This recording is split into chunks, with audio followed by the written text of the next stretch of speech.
Nos enfants sont en danger. Ils sont véritablement en danger et nous avons le devoir de les sauver. Dans quelques années, en 2050, il y aura plus de 2 milliards de personnes en Afrique subsaharienne. C'est énorme, c'est-à-dire que la population entre maintenant et 2050, elle va doubler. La compétition sera donc rude. Elle l'est déjà, mais ça va être pire. Comment est-ce que les gens vont pouvoir décrocher des opportunités d'emploi alors qu'on va être aussi nombreux? Parce que cette poussée, cette explosion démographique, elle sera soit une arme de construction massive, soit une arme de destruction massive. Si on n'a pas la structuration qu'il faut pour pouvoir encadrer toute cette explosion démographique, si on n'a pas les opportunités qu'il faut pour que les gens puissent travailler, trouver du boulot, entreprendre, etc., ça va se retourner contre nous. Donc nous sommes à un tournant de l'histoire. Et je voudrais aujourd'hui interpeller tous ceux qui regardent cette vidéo. Je vous demande sincèrement de suivre jusqu'à la fin. Ce n'est pas une vidéo alarmiste, c'est une vidéo réaliste qui a pour but d'exposer les problèmes auxquels les générations à venir, la nôtre même déjà, sont exposées et de proposer des solutions assez claires. J'ai ceci à vous dire. Vous êtes tous concernés, nous sommes tous concernés. Écoutez un peu ces chiffres. Au Togo, il y a eu 72 000 candidats au bac cette année. Au Bénin, il y en a eu 77 000. Au Burkina Faso, 132 000. Au Sénégal, 155 000. En Côte d'Ivoire, 346 000. Et pour ceux qui sont de la diaspora, ça vous concerne également. Il y a quand même eu 710 000 personnes. Quand on sait quelles sont les difficultés également dans le monde du travail, en Europe aujourd'hui, en France notamment, ce sont des choses à dire. Bref, tout le monde est concerné. Et peu importe l'issue, ceux qui sont allés au bac, ces candidats dont je viens de parler, qu'ils soient admis, qu'ils soient recalés, peu importe l'issue au terme de l'examen, ils vont faire face à des réalités qui seront similaires. Ils auront du mal à trouver du travail, ils auront du mal à s'épanouir parce qu'en termes de vision et de valeur aussi, nous avons de gros challenges. Donc nous sommes vraiment tous concernés. Les enfants sont des éponges. Il faut que nous puissions donner un certain exemple. Il faut qu'on prenne nos responsabilités maintenant. Si on ne veut pas que demain, ce soit l'enfer pour eux.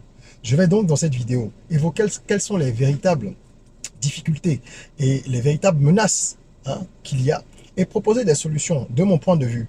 On ne va pas changer le monde, mais on jouera notre partition. On en parle tout de suite. Je suis Régis Sezim, entrepreneur multipotentiel, conférencier, formateur et artiste. Je partage avec vous sur cette chaîne du contenu propulsif pour vous aider à rêver, oser et créer. Hello les rocs, j'espère que vous êtes solides. Moi je suis en parfaite forme et je suis plein de gratitude envers l'univers. Comme je le disais, nos enfants sont en danger, il faut qu'on prenne les choses en main. On n'est peut-être pas à des postes qui nous permettent, à des positions je dirais qui nous permettent de pouvoir changer radicalement les choses, parce que ça, il y a beaucoup de volonté politique aussi qui entre en jeu dans ces schémas-là, mais chacun de nous a le pouvoir de pouvoir changer déjà son écosystème à lui. Et c'est important. Lorsque vous changez la vie d'une personne, cette même personne peut aller changer la vie de 2 ou 3 personnes. Vous n'en savez rien. Alors nous ferons ce qui est de notre devoir, ce qui est en notre pouvoir, et c'est en partie ce que nous faisons sur cette chaîne. Donc si vous êtes là pour la première fois, bienvenue, abonnez-vous. Ici, on rêve, on ose, on crée, on est rock. Et on évoque donc tout ce qui concerne les faits de société, mais également le business, l'entrepreneuriat, le mindset, tout ce qui va nous permettre de prendre conscience de notre potentiel et de l'exploiter au maximum. Donc bienvenue dans la communauté, abonnez-vous. Alors la situation, elle est quand même un peu alarmante. Il faut être réaliste, sans vouloir apeurer les gens. Il faut quand même dire ce qu'il y est. Aujourd'hui, on a plusieurs facteurs qui mettent la jeunesse en danger. Notre génération, comme je dis souvent, elle est malheureusement déjà presque foutue, c'est-à-dire qu'elle a été sacrifiée à bien des façons. Donc il faut que nous, au regard de cela, on puisse freiner un petit peu les dégâts dans ce qui va arriver. C'est pas gagner d'avance, mais il faut pouvoir faire des choses. Le premier problème, c'est d'abord, selon moi, l'école. Aujourd'hui, la jeunesse africaine, on dit jeunesse, on parle souvent des 18-35. Moi, je dis que ça va un peu plus, si on veut parler de façon très honnête. Elle n'a plus de cerveau. Ça choque quand je le dis, mais c'est réel. Parce que l'école a lobotomisé la plupart des gens. Et croyez-moi, je ne suis pas un ennemi de l'école. Je suis allé à l'école jusqu'en classe de terminale. Ensuite, je suis allé jusqu'au master. J'ai eu, sans modestie, sans fausse modestie, un parcours scolaire et un parcours universitaire extraordinaire, excellent. Et je remercie le Big Boss pour ça. Mais je n'ai pas pour autant été, à aucun moment, un fanatique des diplômes. Je parle avec lucidité, d'accord? Parce que ce ne sont pas les diplômes qui vont faire la différence dans la vie. Pas uniquement les diplômes. Parfois, oui. Pas toujours. Et aujourd'hui, de moins en moins. L'école a lobotomisé beaucoup de gens. Je reviens là-dessus et j'insiste parce que le système dans lequel nous sommes moulés est un système qui nous amène à, comme on dit chez nous, bûcher. C'est-à-dire qu'on va aspirer, ingérer des informations qu'on va recracher de façon totalement automatique comme des robots. Et ceux qui sont célébrés généralement, pas tous, une bonne partie, ceux qui sont célébrés par les notes, ce sont ceux qui ont une bonne capacité mémorielle.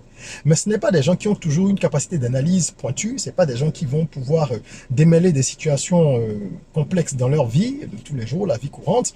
Et on le voit bien autour de nous. Regardez, il y a des gens avec qui vous êtes allés à l'école qui n'étaient pas du tout parmi les favoris en termes de classe et donc en termes de chance, soit dit-on, soi-disant, pardon, dans la vie, mais qui aujourd'hui s'en sortent beaucoup mieux que d'autres qui avaient de super notes tout le temps. Donc l'école, elle ne nous amène pas dans nos pays à réfléchir pour être force de proposition. Elle fait en fait des élèves des robots. Et ce n'est pas une bonne chose. On cultive l'individualisme, on ne travaille pas en groupe, on apprend, on ne fait que ça. Et aujourd'hui, c'est encore pire. Quand je regarde, moi, nos enfants, la plupart des gens autour de moi qui ont des gosses se plaignent de la même chose. Ils sont surchargés, les enfants sont surchargés, on leur met plein de trucs dans la tête, les programmes sont bourratifs, et en fin de compte, c'est pas ça qui va les rendre forcément plus éveillés. Donc, il y a ce problème-là, qui est un problème criard, et tant que les systèmes éducatifs, les programmes n'auront pas changé, ça va être compliqué. Alors, est-ce qu'on a la possibilité de changer les programmes tout de suite? Moi, je n'ai pas cette capacité-là, je ne sais pas si vous l'avez, mais de toute façon, même ceux qui peuvent et qui veulent le faire, ne pourront pas le faire du jour au lendemain, donc ça va mettre du temps. C'est donc un premier problème.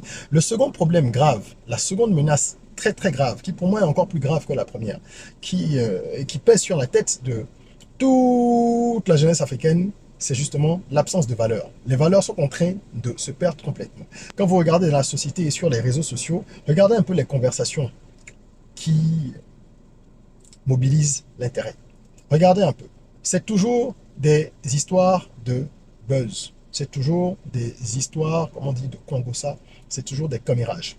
Lorsque moi, je fais par exemple des vidéos analytiques sur une situation donnée, qui peut être un buzz, mais qui vont vraiment être des vidéos où j'essaye d'être objectif, vous remarquerez que ces vidéos-là, elles sont vues par beaucoup plus de gens que toutes les autres vidéos sur des questions, on va dire, beaucoup plus sociétales ou questions de business et tout ça, qui sont selon moi plus constructives. Mais les gens qui vont regarder ces vidéos, en plus, ne les regardent pas pour les raisons objectives que j'essaie d'exposer. Non, elles les regardent juste pour pouvoir critiquer surtout. Donc, elles vont les regarder à moitié ou à peine 5-10%, et elles vont émettre des avis qui vont être beaucoup plus des avis haineux. Donc on est dans cette spirale-là où on est dans le sensationnel, on est dans l'émotionnel, les valeurs ont disparu, et finalement, on retrouve ça dans les familles aussi, parce que les parents qui sont censés encadrer les enfants, qui font n'importe quoi en ligne, sont eux-mêmes en train de faire et de dire n'importe quoi en ligne. Donc il n'y a plus de valeur. Nous sommes une génération, nous-mêmes, génération Instagram. C'est terrible. Les gens vivent pour l'image, à travers l'image, quand bien même ils seraient malheureux, ils ne prennent pas la peine d'aller compenser les failles, les manques qu'il y a dans la vie de façon factuelle, donc leur situation financière, leur bien-être intérieur, tout ce qui va être sérénité, ça ne les intéresse pas. C'est vivre et paraître à travers les autres, pouvoir critiquer et chercher justement des occupations pour ne pas s'occuper de soi. Parce que c'est plus facile. Les gens ont peur de s'occuper d'eux-mêmes, d'aller travailler sur eux-mêmes, sur leur personnalité. Donc, il y a cette déliquescence-là des valeurs qui est une véritable menace et nos enfants sont en grand danger. J'ai dit qu'on va parler des solutions tout à l'heure. La troisième grosse menace, c'est que tout ceci étant corrélé, les gens ne rêvent plus. Ils n'ont plus de rêve. Alors, vous avez ceux qui sont complètement résignés. C'est une bonne partie de la jeunesse. J'ai la chance de donner des conférences et des formations un peu partout en Afrique, que ce soit pour des cadres, que ce soit pour des plus jeunes. Et lorsque c'est pour des plus jeunes, des bacheliers, des étudiants ou des gens qui sont même en décrochage scolaire, etc., on peut lire un désespoir qui est flagrant. Les gens ne croient plus en la vie, ils ne croient plus en l'avenir. Ils se disent, avec les guerres, avec le réchauffement climatique, avec la pauvreté, avec ceci, avec cela, pourquoi est-ce que je m'emmerde? Et tout ça, ça les amène à soit se laisser vivre, être dans la fatalité, soit choisir des voies qui ne sont pas les plus recommandables. C'est pour ça que la prolifération de la prostitution est tout à fait logique dans nos environnements. Et que la cybercriminalité aussi continuera à gagner du terrain. Bien sûr, ils sont complètement découragés, désespérés, et ils s'en remettent à un Dieu distant, donc ils attendent qu'un miracle se produise, ou alors ils veulent fabriquer leur miracle par les chemins que je viens d'évoquer. Et c'est aussi la faute aux parents, parce que les parents n'ont pas de plan pour les enfants. Si vous avez la possibilité de regarder le film sur les sœurs Williams, ou de regarder le film qui relate la relation entre Michael Jordan et Nike, regardez ces films-là. Vous verrez que les parents ont été à la base du succès de ces enfants extraordinaires qui sont devenus des icônes mondiales. Parce qu'ils avaient un plan pour leur enfant. Ils avaient un plan pour leur enfant. Et quand vous n'avez pas de plan, ah ben, forcément, les enfants se disent qu'ils ont bien raison de ne pas croire en l'avenir. Surtout quand les parents les encouragent à faire n'importe quoi. On connaît des mères qui poussent leurs filles à, comme on dit, gérer busy. Des parents qui encouragent leurs enfants à rester dans le milieu des brouteurs parce qu'ils disent, mais voilà, ça nous permet de vivre, donc continue. Donc les problématiques, pour les résumer, elles sont les suivantes. On a parlé du véritable chômage qu'il y a, qui va continuer à grossir de façon exponentielle à cause de la démographie, de l'inadéquation des programmes avec les besoins du marché. D'accord? Donc, il y a un chômage exponentiel qui va entraîner l'insécurité, qui risque d'entraîner et de continuer à favoriser également les extrémismes violents, parce que tout est corrélé. Les enfants ne croient plus à rien. Quand des gens viennent leur proposer un peu d'argent pour faire n'importe quoi, ben, ils se laissent faire, parce que c'est ça, en fait, la réelle question. Vous avez également l'inadaptation professionnelle. C'est ce qu'on expliquait juste avant en parlant des programmes qui ne correspondent pas à ce qu'il faut pour pouvoir vivre. Il faut qu'il y ait beaucoup plus de formation professionnelle. Les États l'ont compris en Afrique francophone. Maintenant, il faut que les politiques suivent pour qu'on puisse voir véritablement les résultats. On a les mœurs qui sont complètement débridées et dégradées. Et on a de l'ambition inappropriée. Voilà. Parce qu'aujourd'hui, les gens ne cherchent plus à réussir par le travail ou le talent. Non. On veut être connu, on veut être populaire. Et ça me fait toujours rire quand je vois comment les gens comparent ou assimilent le succès ou un semblant de succès au nombre de likes, au nombre de vues. Mais c'est terrible. Aujourd'hui, les gens parlent tout en mesure. On parle en centimètres, on parle en tour de taille, on parle en nombre de likes, on parle en nombre de followers. C'est juste dingue. Donc, on est complètement à côté de la plaque. Et ça fait que beaucoup de gens se fourvoient. Et il y a peut-être 2-3% qui, dans ces nouveaux schémas-là, arrivent à s'en sortir économiquement, d'une certaine manière, et tous les autres, ils sont là, ben justement, à se fourvoyer, et ils finissent par en prendre plein la gueule, quoi. Parce que ce n'est pas comme ça que ça va fonctionner. Alors, qu'est-ce qu'on peut faire? Moi, parmi la myriade de solutions, j'en retiens 5. D'accord? La première, c'est déjà de supprimer la télévision à vos enfants, ou à défaut de la supprimer, de la réduire considérablement. Parce que les médias, c'est vraiment le premier canal par lequel la méchanceté se répand, les mauvaises mœurs sont légitimées et la facilité est promue. Il faut absolument réduire les écrans pour vos enfants. Quand je parle d'écran, c'est la télévision, mais c'est également Internet. C'est surtout même Internet. Aujourd'hui, un enfant va sur YouTube, il peut suivre n'importe quoi. Il va sur TikTok. 80% du contenu, ce sera du contenu non seulement, je vais dire, pas seulement pas constructif. C'est pas le fait que ce soit divertissant qui est dérangeant. On a besoin de se divertir. C'est le fait que généralement, les personnes qui sont célébrées sont des gens qui font la promotion des anti-valeurs. Donc, vous devez réduire le temps d'écran de vos enfants. C'est hyper important. Et commencez déjà par vous-même, parce que les enfants, ils copient ce qu'ils voient. Ça va vous faire beaucoup de bien de ne pas être exposé aux nouvelles catastrophiques relayées tout le temps par les journaux télévisés, etc. Mais également de ne pas être exposé en permanence à la bêtise qu'il y a sur les réseaux sociaux. Et ça va vous permettre de consacrer plus de temps à des choses utiles pour votre construction. Et ça va vous permettre de préserver vos enfants également. Le deuxième point, deuxième solution, c'est de contrôler vos actes sur les réseaux sociaux. Parce que même si vous réduisez, vous n'allez pas en disparaître. Hein. Je veux dire, c'est important aujourd'hui. Ça aide à faire beaucoup de choses. Moi, je fais beaucoup de business à travers les réseaux sociaux. Chacun sait ce qu'il y fait. Mais le temps que vous y passez, même pour vous distraire, vous devez faire attention à vos interventions. Qu'est-ce que vous y dites?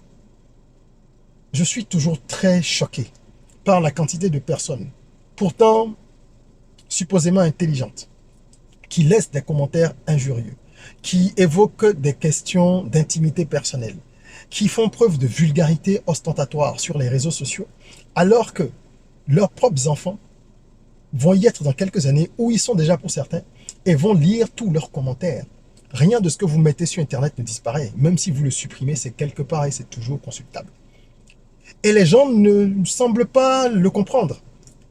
Donc vous laissez des exemples destructeurs pour vos enfants et pour les enfants des autres, parce que même si vos enfants ne sont pas encore en âge d'être en ligne pour certains, mais tous les enfants des autres qui ont 15, 16, 18, 20 ans, etc., et qui sont sur Internet, qui lisent des commentaires de gens qui ont la trentaine, la quarantaine, qui sont toujours dans les injures, la méchanceté, la haine gratuite, la perversité affichée, vous pensez que ça leur donne quoi comme exemple?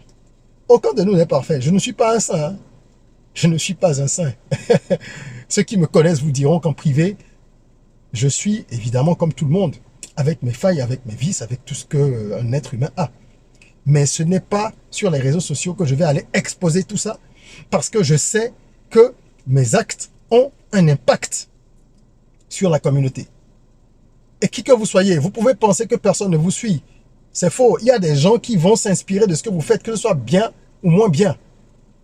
Donc prenez la responsabilité de vos actes et soyez plus mesurés sur les réseaux sociaux. Ensuite, troisième solution, l'éducation financière. Il faut vous former vous-même à l'éducation financière pour pouvoir l'enseigner à vos enfants. Parce que l'école ne nous l'enseigne pas. Et c'est grave. Puisqu'en fin de compte, l'argent, ça reste un des moteurs de notre époque. Vous ne pouvez rien faire sans argent. Hein. Il faut qu'on soit honnête. Ensuite, quand vous l'avez, tout dépend de qui vous êtes, de vos valeurs, de vos objectifs. Ça devient un outil que vous allez mettre au service de vos ambitions, ou ça va être soit de votre maître, soit de votre esclave. C'est un autre débat. Mais vous ne pouvez pas vivre sans argent. Alors, comment est-ce qu'on gère l'argent? Comment on le gagne? Comment on le garde? Comment on le fructifie? C'est un peu ça l'éducation financière. Donc, vous devez vous former pour pouvoir former vos enfants également et leur apprendre comment est-ce qu'on peut aller vers la liberté financière. Pour ça, nous devons nous-mêmes atteindre la liberté financière. Il faut qu'on pratique. On doit lire ce qu'on fait. On lit des bouquins, on suit des formations, etc. On regarde des vidéos. Moi, j'en parle beaucoup d'éducation financière, mais je continue à me former, évidemment, parce que je n'ai pas atteint le niveau que je vise. Et quand je l'aurai atteint, je chercherai à aller au niveau dessus. Donc, il faut se former soi-même et transmettre. Pour que nos enfants sachent aussi comment est-ce que l'argent fonctionne. Et qu'ils n'attendent pas d'avoir 30, 40 ans pour le comprendre. Ce que moi, j'ai compris à 30 ans, et après, mes enfants le comprendront à 10, 15 ans. Au plus tard, bien sûr. Parce qu'ils devront être beaucoup plus cultivés que moi sur ces sujets-là quand ils auront 20 ans, 25 ans. Et il faudra qu'ils m'apprennent même des choses. C'est ce que moi je souhaite. Donc, c'est très important de travailler sur l'éducation financière pour pouvoir le transmettre. De comprendre déjà ça soi-même, de l'appliquer, de se discipliner, de le transmettre. Quatrième chose, vos enfants doivent lire. Ils doivent lire. Et donc, encore une fois, vous devez lire vous-même. Les enfants n'écoutent pas les conseils. Ils copient ce qu'ils voient. La lecture, c'est vraiment ce qui sauve et ce qui peut sauver ce continent. Il faut que les nôtres lisent davantage. Rien n'est caché, tout est disponible. Quand on parle de lecture aujourd'hui, il faut voir ça au sens large. On peut acquérir de l'information aussi en regardant des vidéos. Mais combien de gens, lorsqu'ils sont sur YouTube ou sur Facebook, cherchent des vidéos sur des sujets propulsifs, sur des sujets qui vont leur permettre d'augmenter leur valeur? Très peu. Et c'est ça le drame. Et après, il ne faut pas oublier que Internet, ça coûte toujours cher quand même pour beaucoup de gens. Alors qu'un livre, un PDF, vous pouvez en avoir plein de PDF gratuits en ligne. Lisez s'il vous plaît et apprenez à vos enfants à lire. Ça va leur permettre de développer leur cerveau. Ce n'est pas que la culture générale, c'est également tout l'impact que ça a sur les zones neuronales, que ça permet de construire, de développer.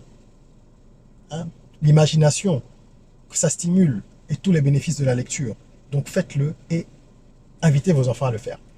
Dernier point, vous devez apprendre à vos enfants à entreprendre. Je sais que ce n'est pas un discours qui fait l'unanimité, mais ce n'est pas grave. Ce n'est pas le but. C'est un discours qui est réel, donc je continuerai à le tenir. Oui, tout le monde ne pourra pas être entrepreneur.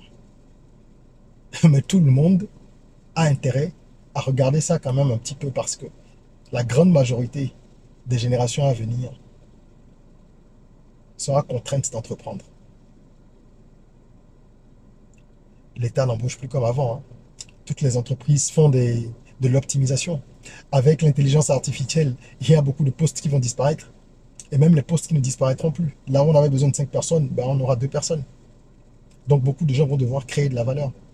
Et sur notre continent, ça va être encore plus vrai, parce que la démographie explose, encore une fois, et parce que tout est à faire, que le retard que nous avons sur l'ensemble de la planète, il faut avoir un discours franc, nous oblige à entreprendre. Il faut qu'il y ait des créateurs de richesses, des créateurs de solutions, beaucoup plus. Le mouvement est lancé de toute façon. Bon, donc que ce soit par passion ou par défaut, beaucoup de gens vont devoir entreprendre. C'est pour cela que je dis que vous devez apprendre à vos enfants à entreprendre. Et pour ça, il y a plein de ressources qui existent, à vous de choisir. Il y a plusieurs ressources, des formations, des bouquins. Moi, j'ai écrit un bouquin pour ceux qui savent, qui s'appelle Apprendre à entreprendre. Je suis heureux de dire qu'il y a déjà plus de 15 000 lecteurs dans le monde. Et Apprendre à entreprendre, c'est le premier ouvrage du genre que vous allez trouver sur les marchés. Là, on voit pas bien. Vous pouvez regarder, il y a un lien dans la description. Je crois que je suis un peu à contre-jour. Peut-être que certains voient. Il y a des jeux à l'intérieur. C'est un ouvrage qui apprend à partir de l'adolescence aux plus jeunes à entreprendre, étape par étape, de façon ludique, avec des jeux cérébraux, des illustrations, etc. On a déjà des milliers de lecteurs dans le monde. Je dis merci à tous ceux qui se sont procurés cet ouvrage-là depuis sa sortie. Ça fait 2 ans maintenant. Et donc, vous pouvez vous procurer cet ouvrage un peu partout en Afrique. Si vous êtes hors d'Afrique, contactez-nous. Tous les liens sont en description. Donc, Côte d'Ivoire, Bénin, Togo, Mali, Niger, Sénégal, partout. Vous pouvez obtenir ça partout sur Terre. Et voilà, c'est un ouvrage qui fait du bien aux enfants. On a des retours positifs de tous les parents qui en ont acheté et même de ceux qui ont acheté pour eux-mêmes parce que c'est à partir de l'adolescence. Mais on a des lecteurs qui ont 20 ans, 25 ans, 30 ans et même plus. Et même des parents qui nous disent qu'ils ont appris des choses comme bien même ils l'auraient acheté pour leurs enfants. Donc voilà, apprenez à vos enfants à entreprendre. C'est plus une compétence qui est secondaire. Il y a des gens qui ont ce réflexe, certains réflexes de façon innée, qui n'ont pas besoin d'apprendre ça, qui apprennent sur le tas, parce qu'en réalité, on apprend beaucoup sur le tas dans l'entrepreneuriat. Mais il y a des gens qui ont besoin de transformer leur mindset aussi. C'est pour ça, et pour eux, que ce livre existe. Oui, parce que quand on est de culture fonctionnariale dans nos environnements, ou salariale en majorité, pouvoir s'adapter au mindset entrepreneurial, tout le monde n'y parvient pas de façon spontanée. Donc voilà, nos enfants sont en danger, nous avons le devoir de les sauver. Ce sont des pistes de solutions. Je serais curieux de savoir ce que vous pensez de tout ça. Partagez vos avis en commentaire. Vous pouvez avoir des avis contraires, des avis qui vont dans le même sens, des idées de solutions. N'hésitez pas, faisons vivre la communauté. Partagez cette vidéo, mettez un like. Ça nous encourage à continuer à produire du contenu productif. Mais surtout, partagez-la parce que ça peut aider d'autres personnes. Ok. Et abonnez-vous. Ne l'oubliez pas. En attendant qu'on se retrouve pour une nouvelle vidéo, prenez soin de vous, de votre corps, mais aussi et surtout de votre mind. Rêvons, osons, créons, soyons rock.